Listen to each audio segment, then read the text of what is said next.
spell letter. Yeah. We have Ole Miss players, seniors, forwards, Tia Fallaroo and Danielle McCray. Questions for the players? I guess just that, y'all were able to kind of overcome that slide. What have y'all been able to kind of figure out, with Auburn and then tonight against Kentucky to kind of turn things around for y'all? I think we've been practicing real well.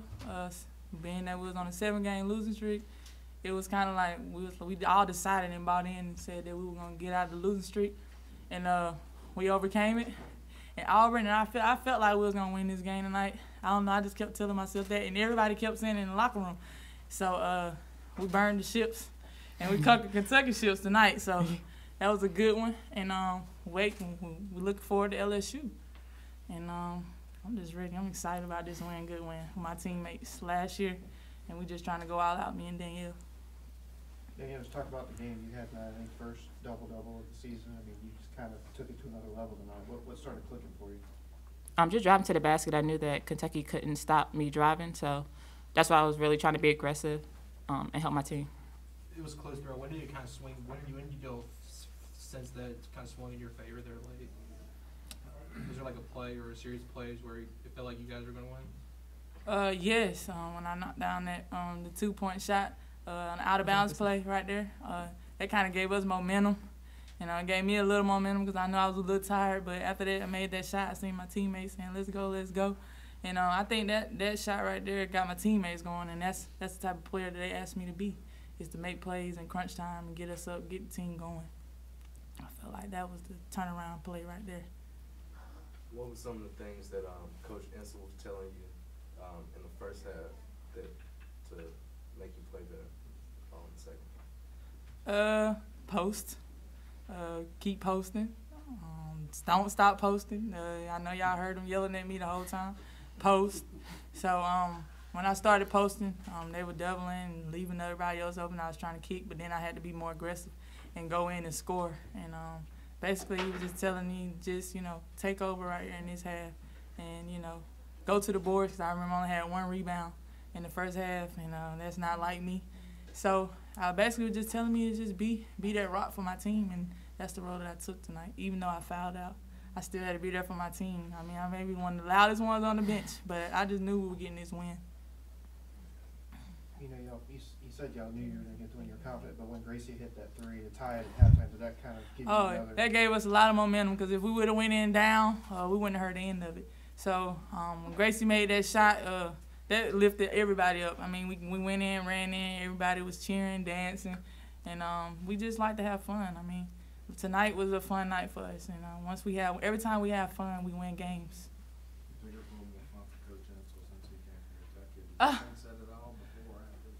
Yeah, he's always uptight, tense.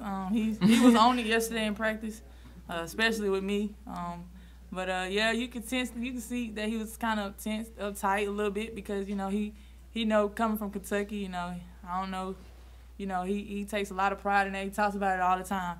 And I know tonight getting that win, was a good win for us, and he came in dancing when he came in. So I know he's very excited about that. He told us to enjoy the win tonight, and that's exactly what we're going to do. You mentioned burn the ships. I know Coach Freeze talked about that shoot around. What did he say, or is that kind of yeah, he told us, he gave us a story about the Cortez and how he took his men there and they burned their ships. And the only way they could leave was if they conquered South American ships. And Coach Matt drew up on the board today. He signed it. We're burning our ship and leaving with Kentucky ship, and we had to sign inside the ship. And as you can see, we burned the ship and left on Kentucky ship. So now we're trying to get on LSU ship on Thursday. Anything else for the players? Thank you. We'll have Coach Insel in here for questions. What a great win for our program. In year 2 of a process that we started a year ago, this basketball team is just continue to develop each and every day. And to come in here, I asked them to take a chance. We were 5-8. We know we got to get to 8-8 to have a chance to be in the NCAA tournament. I said, take a chance and have no regrets. And you can't say enough about how hard our girls played and just put everything they had into the preparation for this game. And then when they put that out there on the court, it was magical. It was a great win for our program. It's a great win for our process. To beat a team like a Kentucky, a program like that, it's huge. It's huge. I got a lot of respect for Matthew. Got a lot of respect for those kids in that program. And for us to get a win in year 2 over them, that's a big win for us and where we're going with our program in the future. Questions? 29% in the first 45 in the second half, that'll make a difference. Huge difference. I got in there at halftime, and I really focused in on form shooting with them.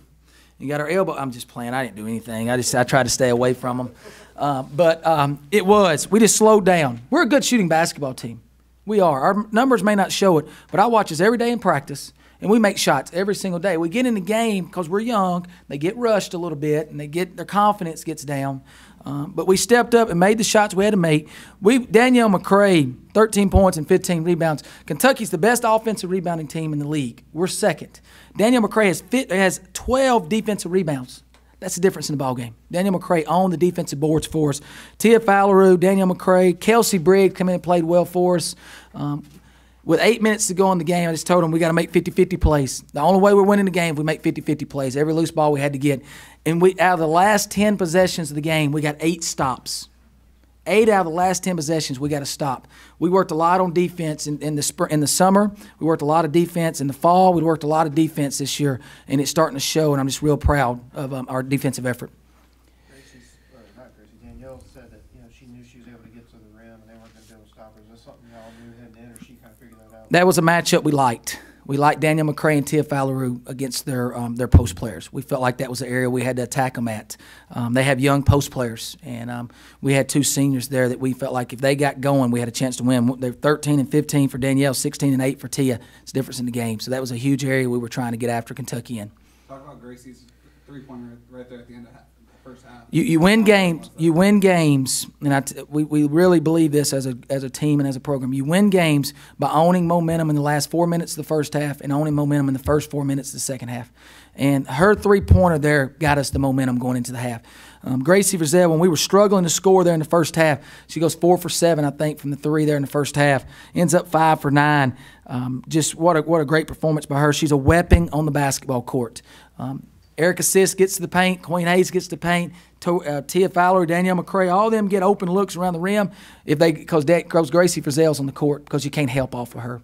And so it's a huge we wouldn't have won the game without that. Matt, the players said that you did a dance when you came to the locker room after the win. I did. I'm a terrible dancer, but people in Kentucky know me know the only dance I know is the Cat Daddy. And for some reason I know that one. I don't know why.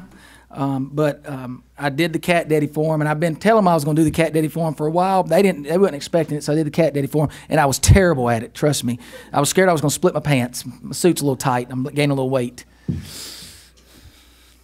I think. I don't know. You've watched a lot of Kentucky basketball. They've lost 3 in a row. What are you seeing that's different for them? Matthew's talking about toughness and energy. Are you seeing a lack of those things? I think they have young post players. Kentucky went through a spell there where they had Denisha Stallworth and Samari Walker, which are 2 of the best post players, probably come through that program. And then you had Asia Bishop backing them up. You had some Brittany Hendersons and Victoria Dunlaps. Those kids were really, really good. He's got freshman post players right now, and they're struggling for him. But those kids are developing, getting better.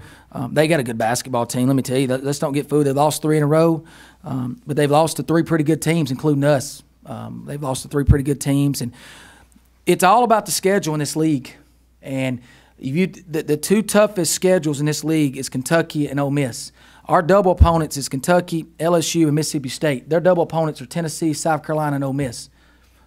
Everybody else don't have that. And so you get into a heart of a schedule, and you get in there and you start getting banged up a little bit, but every night you got to come out and play because you're playing against one of the other better teams in the league again. It's tough. And I don't particularly care too much for the scheduling situation, but that's just the way it is, and we both got tough schedules, and they're in a tough stretch right now. How did you keep your team believing when you guys had lost so many in a row? And I mean, how did you sort of convince them they could do this? I'm not smart enough, Jen, to not believe. I believe that this program is going to be one of the top programs in the country in the future. I believe that we're going to do unbelievable things. We're going to win national titles. We're going to go to Final Fours. We're going to win SEC championships. I believe that, and I'm dumb enough to believe all that because it's going to happen. And our coaching staff and myself came every single day with energy and enthusiasm with our team, and we told them just to continue to take chances, to continue to get better. We're young. We got 8 newcomers on the roster. they've never been in these situations before, and so they're having to learn every single day. And so there was no need to get down. And I've said this on the radio the other night, I appreciate everybody from the Rebel Nation that kept calling me, telling me to keep my head up. I really appreciate you guys, but there's not one person with a head as high as mine every single day, because I believe in our program, I believe in our process, and I believe that we're going to do great things here. And so our players have that same belief, and so that's why we kept playing. We won 2 in a row. We got a chance down the stretch. 8-8 is the mark. 8-8's the mark we got to get to. We've said that from day one. 8-8 or better. We've got two left. We control our own destiny down this stretch. You go 8-8, you put yourself back in the NCAA tournament picture, put yourself on the bubble. You get one in the tournament, you're probably in. But if you go 8-8 and you win the next 2, you still got a chance to get in even if you don't win one in the tournament. So This was a tickle pink game. We talk about what it meant to you as a coach. Means a lot to me. My grandmother is a breast cancer survivor. I know the struggle that she had going through that, and so it means a lot to me. I pray each and every night for everybody, all the cancer patients. I pray for the doctors. I pray for the patients to continue to fight the battle that they fight. And we had 2 survivors in the locker room before the game, and it was real special to see them talk to our players before the game. We had them back in there after the game, and so it's something that's very dear to my heart. It's something that I think about quite a bit, and I have so much respect for the doctors and the people that are fighting that each and every day. So it means a lot. Any of the players took it to heart tonight, kind of tickle pink? They did. They love the pink uniforms. And they love the pink shoes, and we're going to wear the pink shoes again on Thursday. We're going to keep wearing them till we lose. So I'm a creature of nature. I'm going to keep wearing them. We're not changing them pink shoes. We're going to keep wearing those things until if the things run out, I guess. So we're going to continue wearing the pink shoes. Nike, I guess they'll be happy with that. And so, but I told our lady that kind of runs us, Lauren Westendorf, I said we're going to wear them pink shoes till we lose. So get ready to keep seeing us on TV with them pink shoes. But the girls love it. They know what this game stands for. I've talked to them about it. I talked to them about it on Saturday. I talked to them about it on Sunday. We talked about it again this morning. We talked about it before the game because I ask our players to fight every day, but I want them to know what's going on in the real world, that there is other people out there fighting every day for their life. And we talked about different situations about that. So our players, they knew what this game meant, and more than just wearing a pink uniform and pink shoes. Anything else for Coach Insel? All right. Thank you, guys. Coach. Thank you.